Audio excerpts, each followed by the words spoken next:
Assalamualaikum warahmatullahi wabarakatuh. Shalom, Om Swastiastu, Namo Buddhaya, salam kebajikan bagi kita semua. Selamat malam kepada yang terhormat Ibu Dr. Anda Setiawati, SHMH. Sebelumnya saya ingin memperkenalkan diri saya Marleni Fana Hartono dengan NIM 01002351.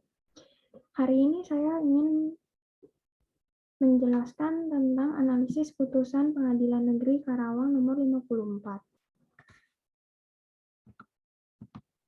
Yang pertama ada para pihak, yang kedua ada kronologi, yang ketiga ada bukti-bukti pendukung, yang keempat ada saksi, yang kelima ada pertimbangan hakim, yang keenam ada amar putusan, yang ketujuh ada analisis, dan yang terakhir ada kesimpulan.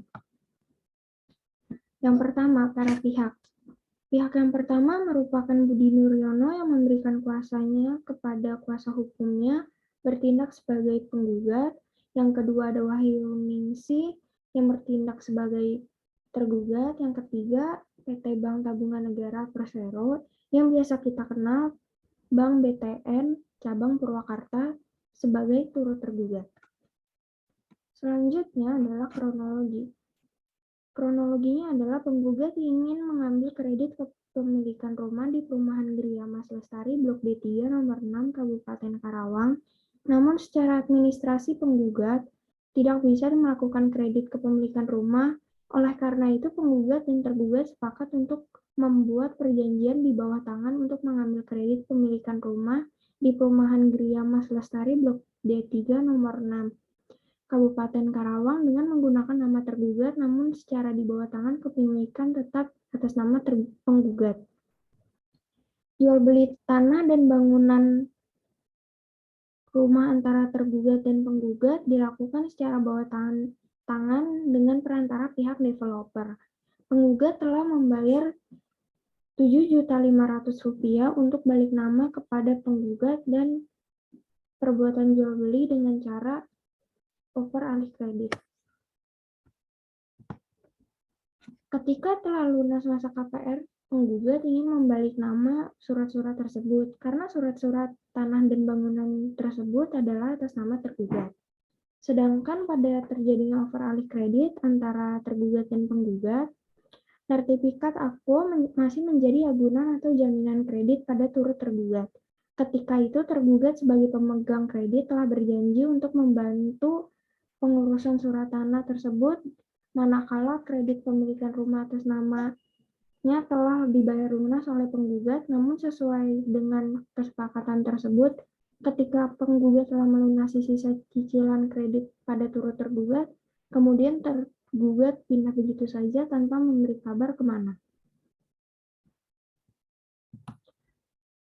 Yang ketiga, ada bukti-bukti pendukung. Bukti-bukti pendukung yang pertama ada fotokopi kartu tanda penduduk atas nama penggugat, yaitu Budi Nuryono. Yang kedua, fotokopi kartu keluarga atas nama Kamijah. Yang ketiga, ada fotokopi KTP kartu tanda penduduk atas nama tergugat Wahyu Ningsih. Yang keempat, ada fotokopi kartu keluarga tergugat Wahyu Ningsih. Yang kelima, ada perjanjian kredit. Ada surat perjanjian kredit antara PT Bank Tabungan Negara Persero Terbuka dan Wahyu Ningsih. Yang keenam ada fotokopi rekening koran Budi Nuryono 1 Juni 2020 sampai dengan 8 Januari 2021. Yang ketujuh ada pembayaran melalui ATM, transfer pembayaran KPR ke rekening BTN Saudari Wahyu Ningsih. Yang keempat ada saksi.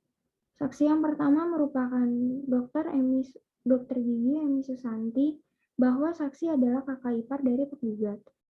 Bahwa benar penggugat Budi Nuryono membeli rumah di Gria Mustika Sari, C11 atau 4, RT 06 atau 09.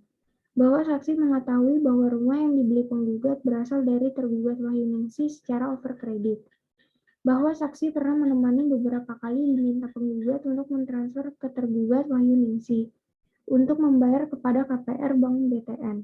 Bahwa saat ini tergugat pergi begitu saja tanpa memberitahukan keberadaannya sehingga menyulitkan penggugat untuk mengambil sertifikat karena sudah lunas. Bahwa saksi mengetahui bahwa rumah yang sekarang akan diambil sertifikatnya sedang disewakan oleh penggugat. Nurli Santoso, saksi yang kedua merupakan Nurli Santoso SE, bahwa saksi adalah adik ipar dari penggugat, bahwa benar penggugat Budi Nuryono membeli rumah di Komplek Gria Mustika Sari, bahwa saksi mengetahui bahwa rumah yang dibeli penggugat berasal dari tergugat Wahyuningsih secara overkredit, bahwa saksi pernah menemani beberapa kali diminta penggugat untuk mentransfer ke tergugat Wahyuningsih untuk membayar kepada KPR Bank BTN, bahwa saat ini tergugat pergi begitu saja tanpa memberitahukan keberadaannya, sehingga menyulitkan penggugat untuk mengambil sertifikat karena sudah lunas, bahwa saksi mengetahui bahwa rumah yang sekarang akan diambil sertifikatnya sedang disewakan oleh penggugat, bahwa saksi pernah menemani penggugat untuk menagih sewa rumah kepada orang yang mengontrak. Pertimbangan hakim, bahwa penggugat mendalilkan telah mengambil kredit pemilikan rumah di Perumahan Gria Mas Lestari Blok D3 nomor 6 luas tanah dan bangunan 30 meter persegi dan 88 meter persegi di Kabupaten Karawang.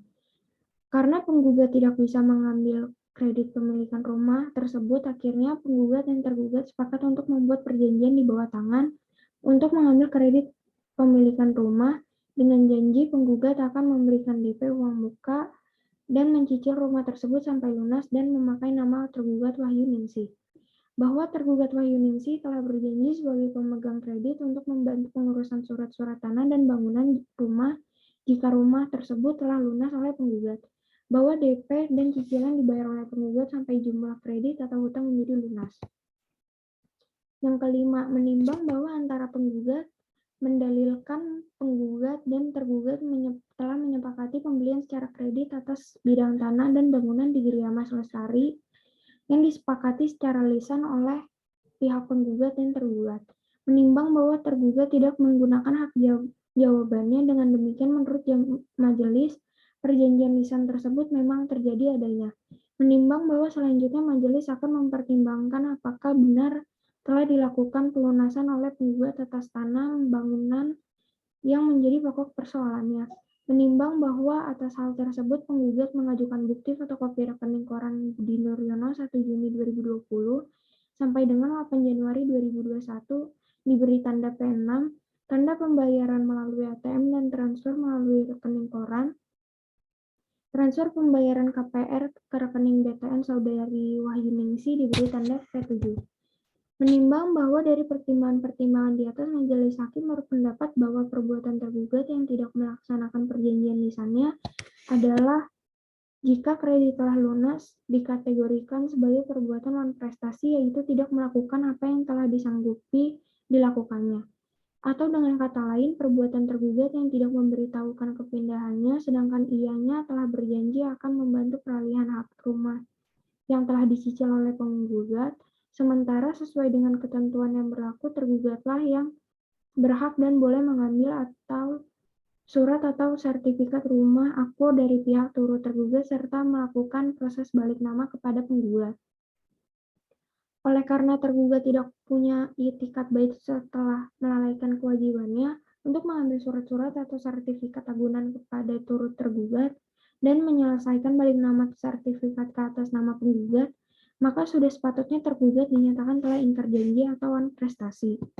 Menimbang bahwa oleh karena penggugat telah membayar lunas seluruh kredit atas tanah dan bangunan tersebut, menyatakan peralihan hak atas bidang tanah dan bangunan seluas 36 meter persegi atau 88 meter persegi yang di atasnya berdiri di sebuah bangunan rumah tinggal dikenal sebagai Perum Gria Mas Lestari, Blok D3 nomor 6 Kabupaten Karawang antara tergugat dan penggugat adalah sah dan berkekuatan hukum dan menghukum turut tergugat atau siapa saja yang menguasai, menyimpan atau memegang surat-surat atau sertifikat tanah dan bangunan rumah akpo untuk menyerahkan kepada penggugat dan penggugat berhak atas melakukan tindakan hukum balik atas balik nama atas surat-surat atau sertifikat tanah dan bangunan rumah akpo untuk bertindak selaku penjual dan sekaligus selaku pembeli di hadapan pejabat pembuat akta tanah atau PPAT menjadi atas nama penggugat. Amar putusan menyatakan tergugat telah dipanggil dengan patut tetapi tidak hadir. Yang kedua, mengabulkan gugatan penggugat dengan perstek. Yang ketiga, menerima dan mengabulkan gugatan penggugat untuk seluruhnya. Yang keempat, menyatakan bahwa tergugat telah melakukan perbuatan non-prestasi kepada penggugat. Yang kelima, menyatakan peralihan hak atas sebidang tanah dan bangunan seluas 36 meter persegi atau 88 meter persegi yang di atasnya berdiri sebuah bangunan rumah tinggal dikenal sebagai Perum Riamas Lestari, Blok D3 nomor 6, Kabupaten Karawang antara tergugat dan penggugat adalah sah dan berkekuatan hukum. Yang keenam, menyatakan penggugat berhak melakukan tindakan hukum balik nama atas surat-surat atau sertifikat tanah dan bangunan rumah aku untuk bertindak selaku penjual sekaligus selaku pembeli di hadapan pejabat pembuat akta tanah atau PPAT menjadi atas nama penggugat. Menghukum turut tergugat untuk mematuhi dan melaksanakan isi putusan. Kedelapan, menghukum tergugat untuk membayar seluruh biaya yang timbul dalam perkara ini sebesar Rp5.605.000. Analisis. Proses pengalihan alih kredit atau over kredit ini berdasarkan gugatan yang diajukan oleh penggugat kepada tergugat. Pengalihan proses ini tidak bisa dilaksanakan di depan notaris. Tidak dilaksanakan di depan notaris, melainkan hanya surat di bawah tangan. Bila melihat dari kondisi tersebut, surat yang dibuat di bawah tangan tersebut tidaklah kuat. Karena jual beli rumah haruslah dibuat di hadapan notaris atau PPAT. Proses jual beli atau cover kredit ini merupakan proses yang salah menurut pasal 1320 KUH Perdata dan juga sifat jual beli yang harus terang dan tunai. Terang berarti jual beli tersebut harus dilakukan di hadapan pejabat umum yang berwenang dalam hal PPAT. Sedangkan yang dimaksud dengan tunai adalah membayar secara tunai dan real, artinya jual beli dilakukan secara nyata. Menurut pasal 1320 KUH Perdata, adanya unsur-unsur perjanjian, yaitu yang pertama adanya kata sepakat, kedua cakap, ketiga suatu hal tertentu, suatu sebab, dan yang keempat adalah suatu sebab yang halal. Jika semua unsur perjanjian tersebut telah terpenuhi, maka langkah selanjutnya yang harus dilakukan adalah membuat AJB kepada PPAT atau notaris, karena dokumen tersebut merupakan dokumen otentik yang berlaku secara sah di mata hukum negara Indonesia. Jual beli tanah dan bangunan adalah pemindahan hak dari penjual kepada pembeli untuk selama-lamanya, yang disertai dengan pembayaran harga baik seluruhnya maupun sebagian dari pembeli kepada penjual. Objek dalam jual beli tanah adalah hak milik, hak guna bangunan, hak guna usaha, hak pakai, hak milik atas satuan rumah susun. Dalam proses jual beli terdapat beberapa syarat, yaitu ada 2 syarat. Yang pertama syarat material, yang meliputi pembeli berhak untuk membeli over alih kredit atau untuk menjual dan membeli. Dalam menentukan berhak atau tidaknya pembeli dalam jual beli tanah dengan melihat kepada hak atas tanah tersebut. Dengan mengingat bahwa tidak semua orang dapat memiliki suatu tanah dengan status hak milik. Yang dapat memiliki status tanah dengan hak milik hanya WNI saja. Dalam gugatan ini, tergugat dan penggugat merupakan warga negara Indonesia berhak untuk membeli tanah dan bangunan tersebut. Penjual berhak menjual tanah bersangkutan. Tanah tersebut dapat diperjualbelikan dan tidak dalam sengketa Undang-Undang Nomor 5 Tahun 1960 telah mengatur terkait hak atas tanah yang dapat diperjualbelikan, yakni hak milik, hak guna bangunan, hak guna usaha, dan hak pakai. Dalam proses jual beli diperlukan kesepakatan antara pihak penjual dan pembeli. Kemudian penjual dan pembeli perlu mendatangi PPAT untuk membuat suatu akta, yakni akta jual beli. Pembuatan akta jual beli tersebut ditandatangani oleh penjual dan pembeli di hadapan 2 orang saksi menurut pasal 38 Peraturan Pemerintah Nomor 24 Tahun 1997. Akta tersebut berfungsi sebagai bukti telah terjadinya jual beli antara penjual dan pembeli yang akan diserahkan ke kantor pertanahan. Akta jual beli tersebut merupakan syarat formil dalam jual beli tanah. Dalam gugatan ini, proses jual beli tersebut hanya dilakukan dengan akta di bawah tangan dan tidak memiliki kekuatan hukum tetap karena tidak dibuat terang di depan notaris maupun PPAT. Selain itu, sifat terang dan tunai terang berarti jual beli tersebut di hadapan pejabat umum yang berwenang dalam hal ini merupakan PPAT, sedangkan yang dimaksud dengan tunai adalah dibayar secara tunai dan real, artinya jual beli dilakukan secara nyata. Dengan demikian, opera alih kredit KPR rumah antara penggugat dan tergugat merupakan pelanggaran hukum pada pasal 37 ayat 1 Peraturan Pemerintah Nomor 24 Tahun 1997 tentang pendaftaran tanah dan sifat terang dalam hukum agraria. Menurut pasal 1365 KUH Perdata, perbuatan melawan hukum adalah setiap perbuatan melanggar hukum yang membawa kerugian kepada orang lain, mewajibkan orang yang karena salahnya menerbitkan kerugian itu mengganti kerugian tersebut. Dalam perbuatan melawan hukum sendiri memiliki beberapa unsur-unsur. Yang pertama merupakan perbuatan dibagi menjadi dua, yaitu perbuatan aktif dan pasif. Perbuatan aktif merupakan melakukan suatu hal yang melanggar undang-undang, sedangkan pasif tidak melakukan sesuatu yang seharusnya dilakukan. Dalam hal ini, penggugat maupun tergugat tidak melakukan hal yang harusnya dilaksanakan menurut undang-undang, karena opera alih kredit merupakan hal yang harusnya dilaksanakan di depan PPAT atau notaris, dikarenakan jual beli tanah dan bangunan. Dan juga ini merupakan perbuatan pasif karena tergugat tidak melakukan hal yang sudah diperjanjikan. Melawan hukum. Unsur melawan hukum memiliki 4 sifat. Yang pertama bertentangan dengan kewajiban hukum si pelaku. Yang kedua bertentangan dengan hak subjektif orang lain. Yang ketiga bertentangan dengan kesusilaan. Yang keempat bertentangan dengan kepatutan, ketelitian, dan kehati-hatian. Dalam unsur melawan hukum ini, penggugat dan tergugat melakukan hal yang melanggar undang-undang yang tengah berlaku sekarang ini, yaitu pasal 1 angka 24 PP nomor 24 tahun 1997 dan pasal 37 ayat 1 Peraturan Pemerintah nomor 24 tahun 1997 tentang pendaftaran tanah. Dan dalam masalah ini pembuatan surat seharusnya berada di PPAT atau notaris, sedangkan penggugat dan tergugat hanya melakukannya akta bawah tangan saja dengan saksi pihak developer. Kesalahan pengetahuan dari orang melakukan perbuatan melawan hukum. Orang tersebut sadar dan tahu bahwa perbuatan tersebut pasti akan menimbulkan kerugian pada orang lain. Pengetahuan merupakan syarat mutlak dalam pertanggungjawaban PMH. Dalam hal ini, tergugat juga sadar bahwa perbuatannya membuat surat di perjanjian di bawah tangan membuat kerugian terhadap penggugat dan tergugat berhak untuk bertanggung jawab atas perbuatan yang telah dia lakukan. Karena surat tersebut bukanlah surat otentik dan sah di mata hukum.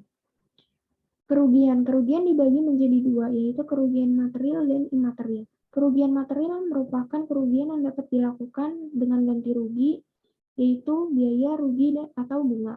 Sedangkan kerugian imaterial merupakan kerugian yang dilakukan terhadap rasa sakit dan penderitaan, hilangnya kenyamanan hidup, dan hilangnya harapan hidup.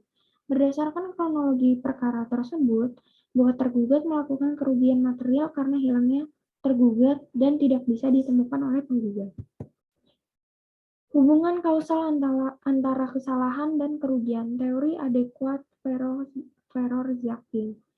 Suatu akibat terjadi karena suatu sebab yang menurut pengalaman manusia merupakan sebab yang diperkirakan menimbulkan terjadinya akibat. Teori condotio sine qua non. Serangkaian sebab akibat yang saling berkaitan satu dengan yang lain.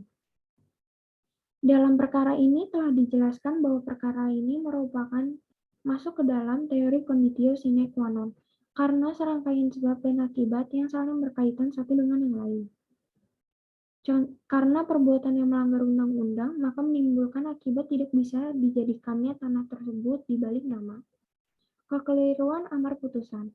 Seharusnya perkara ini tidak diterima oleh hakim karena perkara ini merupakan perbuatan melawan hukum, bukan melawan prestasi, karena adanya surat yang tidak sesuai dengan undang-undang yang berlangsung.